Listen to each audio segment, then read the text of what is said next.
Hello guys! Welcome to my channel. Vice ganda, sobrang na-miss ang kanyang panganay na si Ryan Banks. Kaya ganito siya kalambing dito.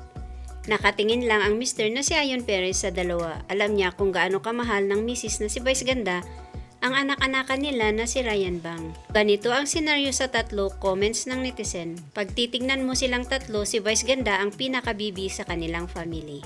Ryan Bang sa pagmamahal sa kanya ng kanyang daddy Ayon at mommy Vice, sinusuklian din niya ng respeto at pagmamahal sa salamat mga kaibigan sa panunood sa Munting Kwento. Huwag kalimutang i-subscribe ang aking channel kung di pa kayo nakasubscribe sa Artista TV upang lagi kang updated sa mga paborito niyong celebrity.